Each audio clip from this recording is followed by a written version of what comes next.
हर Sunday को बैठकर minorities affairs minister अगले हफ्ते की बात करते हैं कि वक्फ बिल लाएंगे।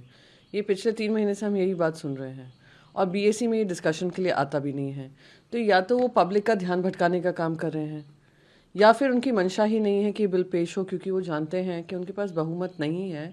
और जेडीयू हो, टीडीपी हो और चिराग पासवान जी की पार्टी हो, शायद उसको समर्थन ना दें और उनका खुद का बहुमत है नहीं।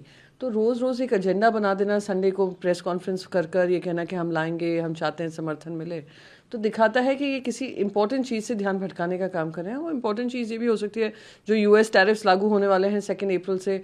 फार्मा इंडस्ट्री, बाकी सारी इंडस्ट्रीज ये मांग कर रही हैं कि यूएस को से किसी तरीके से बातचीत कर कर ये रेसिप्रोकल टैरिफ्स हटाया जा सके, क्योंकि देश में इकोनॉमिक व्यवस्था गड़बड़ाएगी।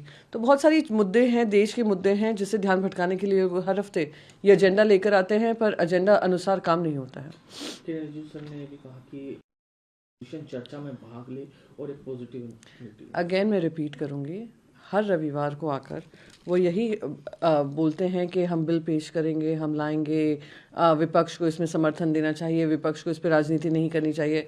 ना किसी को बिल का रंग रूप पता है, ना किसी को पता है किस तरीके से चर्चा का विषय बनेगा, किसी को ये भी नहीं पता प्रेजेंट होगा कि नहीं। बिजनेस एडवाइजरी कमेटी में, चाहे वो लोकसभा हो या राज्यसभा हो, वो चर्चा का विषय ही नहीं है।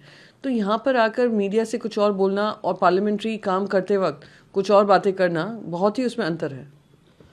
मैम, बिल का अपोज करना चाहिए, जेडीयू, टीडीपी और चिराग पासवान की पार्टी को भी अपोज करने के लिए उन्होंने अपील की है, कहा ये बिल्कुल भी हित में नहीं है देश के। देखिए, जो अब तक बातचीत हो रही है, जेडीयू टीडीपी ने अपना रिजर्वेशन जताया है इस बात को लेकर। चिराग पासवान जी के भी हाल ही में आए कमेंट से लग रहा है कि वो भी इस बिल को लेकर शायद इनके समर्थन में नहीं है।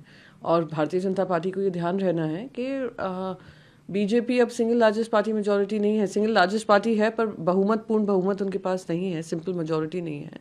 तो उनको समर्थन के बगैर ये पास नहीं हो सकता। पहले कंसेंसस बिल्डिंग होगी, फिर ही किसी तरीके की चर्चा का विषय बनेगा। मैं फिर से दोहराऊंगी, ये इनका सिर्फ ध्यान भटकाने का मुद्दा है, ये पार्लियामेंट में पेश होने का इनका एजेंडा ही नहीं है।